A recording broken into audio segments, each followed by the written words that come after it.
একটি মক্কা নগরী সবাই বলা বলি হচ্ছে যে মক্কাতে এমন একজন নবী এসেছে, যেই নবীকে দেখছে সে যেন পাগল হয়ে যাচ্ছে। এই জন্য হযরতে বেলাল রাদিয়াল্লাহু তাআলা মনে চিন্তা করলো যে আমিও একবার নবীকে দেখবো। বেরাদারা বন্ধুগণ, বাপজি আমার সনম্মা,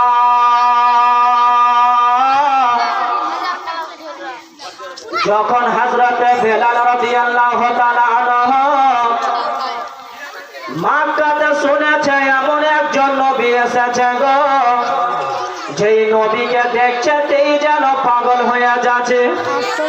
হযরতে বেলালের মনে চিন্তা করে, আল্লাহ আমিও একবার নবীকে দেখব, কেমন নবীর চেহারা খানা, কেমন নবীর মুখ খানা, আমি একবার নবীকে দেখব। বেলাল বাবা গো ওই মালিকের সামনে দাঁড়িয়ে গেল। মালিককে বলছে, মালিক গো আজকে আপনাকে একটা কথা বলবো। মালিক বলছিল, বলো কি এমন কথা বলবে বেলাল, তুমি আমাকে বলে দাও। ওই মালিক বলছে, বেলাল তুমি আমাকে কি বলবে বলো। হযরতে বেলাল রাদিয়াল্লাহু তাআলা আনহু সঙ্গে সঙ্গে বলল, মালিক এখন একজন মক্কা নগরে একজন নবী এসেছে, আমি আজকে কাল সকালে আমি ছুটি চাইছি মালিক গো, আর সন্ধ্যা লাগলে আবার আমি যেন ফেরত চলে আসব। মালিক বলেছিল, বেলাল যখন তুমি যাবে যাও, তোমাকে আমি ছুটি দিয়ে দিলাম। ওই বেলাল বাবা গো রাস্তা ধরে আপনার চলতে আরম্ভ করে দিল। যেমনই রাত্রি খানা লেগে গেছে, বেলাল যেন সকালে উঠে গেল। সকালে উঠার পরে গুটি গুটি পায়ে বেলাল যেন রাস্তা ধরে চলতে আরম্ভ করে দিল। বেলাল বলছে, আমি একবার নবীকে দেখবো। হযরতে বেলাল রাদিয়াল্লাহু তাআলা আনহু সঙ্গে সঙ্গে সেই মরুভূমির পাহাড়ের দিকে চলতে আরম্ভ করলো। বেরাদার যেমনই চলতে আরম্ভ করেছে গম্মা, ওই মরুভূমির পাহাড়ে কাউকে দেখা যায় না।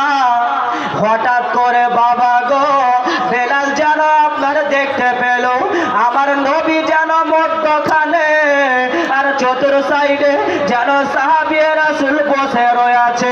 বেলাল বাবা গো সাহাবীকে বলছে, সাহাবী ভাইরা আপনাদেরকে একটা কথা বলবো। সাহাবীরা বলছে, বলো কি এমন কথা বলবে। বলছে, ওগো ভাই শোনো, তোমাদের নবী আপনার মাঝখানে রয়েছে, একবার আমি নবীকে দেখতে চাইছি, একবার আমি নবীকে দেখবো। ওই সাহাবী রাসূল বলেছিল, বেলাল তোমার যে আপনার মালিক রয়েছে ওই মালিক হলো বেধর্ম, ওই মালিক হলো ইহুদি, এখন পর্যন্ত ওই কলমা পড়েনি, তোমাকে আপনার ঢুকতে দেওয়া হবে না। আমার নবী বলেছিল, ওগো সাহাবীরা তোমরা কোনো টেনশন করিও না, তোমরা কোনো চিন্তা করিও না, ওই বেলালকে মাঝ মিডিলে পাঠাইয়া দাও। আমার নবী বলছে, ওই বেলালকে আমার সামনে করে দাও। হযরতে বেলাল রাদিয়াল্লাহু তাআলা আনহু সঙ্গে সঙ্গে চলে আসলেন। যেমনই চলে এসেছে বাবা, বেলাল বলছে, আল্লাহ গো আমার আপনার দুনিয়াতে কতই মানুষ দেখেছি, কতই আপনার সুন্দর রয়েছে, কিন্তু এই নবী এত সুন্দর আমি জীবনে কাউকে দেখিনি। বেলালের মন খানা যেন পাগল হয়ে গেল। বলতেছে, আল্লাহ গো ওগো ইয়া রাসূলুল্লাহ আপনি একবার কলেমা খানা পড়িয়ে দেন।